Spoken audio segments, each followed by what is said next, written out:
کێشەکە ئەوەیە کە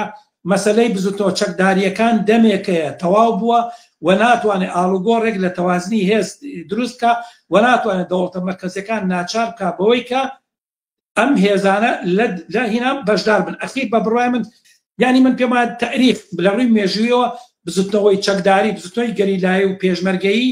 ئەمە تەواو بووە. بۆیە بە بڕوای من درۆن بێت درۆن نەبێت ئەمانە ینی تەبریری ئەوە ناکات. پێش لە درۆن چەکی گەورەی مەسەن دەوڵەت هەموو چەکی هینی هەبووە F-16 هەبووە ینی F-16 خۆتوانێت لە کونوکەلەبەرە مەسەن هەلیکۆپتەر و چەکی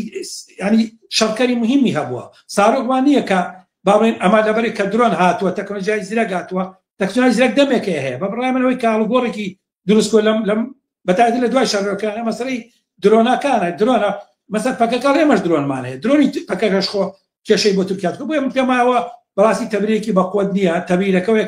ینی حەقەتەکەوە کە دەورانی تاریخی سەردەمی مێژووی بزوتەوە چەکداریە سیاسی باڵێن بۆژواییەکان بە جۆرێک ناسیۆنالیستی بە ئیسلامی بەسەر چوە تەواو بووە و ئەمەی تر بەڕێ بەرحاڵەوێت جێگەی خۆی بە جۆرێک لە ململانەی سیاسی لە بزوتەوەی سیاسی و بە حکمی هەڵگۆڕەت مێژوانش کلاسی دنیا ڕوویاوە بەڕاستی. ئەگەر دیقەت بی کە ئێستا دۆخی سیاتا مەسەن دۆخی سیاسی ڕۆژهەڵاتی ناوەڕاست بەو ئاقارە ڕواتکە